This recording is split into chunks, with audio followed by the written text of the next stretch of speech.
தேவனுக்கே மகிமை உண்டாவதாக. விரட்டப்பட வேண்டியவன். யாக்கோபு 4:7. ஆகையால் தேவனுக்கு கீழ்ப்படிந்திருங்கள், பிசாசுக்கு எதிர்த்து நில்லுங்கள், அப்பொழுது அவன் உங்களை விட்டு ஓடிப்போவான். நம்மை உருவாக்கி ஆளுகை செய்கிற தேவனுக்கு எல்லா காரியங்களிலும் கீழ்ப்படிந்து இருக்க வேண்டும். நமக்கு கீழ்ப்படிதல் இருந்தால் பிசாசு நம்மை நெருங்கவே முடியாது. கர்த்தருடைய பாதுகாக்கும் வல்லமையின் அபிஷேகம் நமக்குள் இருந்தால் சாத்தானுடைய சூழ்ச்சிகளை கர்த்தர் ஆவியின் வல்லமையால் சுட்டரித்து போடுவார். நம் மனதில் இருக்கும் காரியங்களை சாத்தானால் தெரிந்து கொள்ளவே முடியாது. சாத்தானோடு சம்பந்தப்பட்ட சில காரியங்களை குறித்து மக்களை அவன் யோசிக்க வைக்கிறான். அதற்காக பல ஆபத்தான விஷயங்களையும் சாதாரண விஷயங்களாக காட்ட அவன் முயற்சி செய்கிறான். இயேசு கிறிஸ்துவின் பிள்ளைகள் கூட அந்த ஆபத்துகளை உணராமல் இருக்கிறார்கள். எனவேதான் அப்போஸ்தலனாகிய பவுல் கொரிந்து சபைக்கு எழுதும்போது, சர்ப்பமானது தன்னுடைய தந்திரத்தினாலே ஏவாளை வஞ்சித்தது போல உங்கள் மனதும் கிறிஸ்துவை பற்றிய உண்மையினின்று விலகும்படி கெடுக்கப்படுமோ என்று பயந்திருக்கிறேன் என்று கூறுகிறார். பிரியரே, சந்தேகத்தை எழுப்புவதுதான் சாத்தானின் திறமையாக பயன்படுத்தி வரும் முறையாக உள்ளது.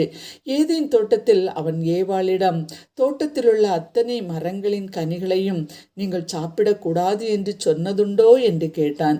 இந்த வார்த்தை ஏவாளுடைய மனதில் சந்தேகத்தை ஏற்படுத்தியது.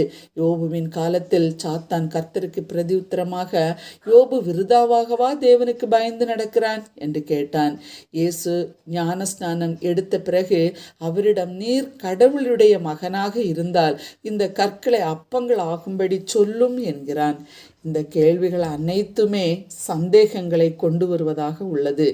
இன்றும் அநேக குடும்பங்களில் கணவன், மனைவி, பிள்ளைகள், பெற்றார், மாமியார், மருமகள், மாமா, மருமகன், சகோதர சகோதரிகள் பிரிவினைக்கு காரணமாக சந்தேகம் என்ற விதையை குடும்பங்களில் விதைத்து சென்று விடுகிறான். எனவேதான் யாக்கோபு தன் சபைக்கு எழுதும்போது, சாத்தான் இப்படிப்பட்ட சந்தேகத்தை நம் மனதில் விதைத்து விடாமல் இருக்க தேவனுக்கு கீழ்ப்படிந்திருக்க வேண்டும்.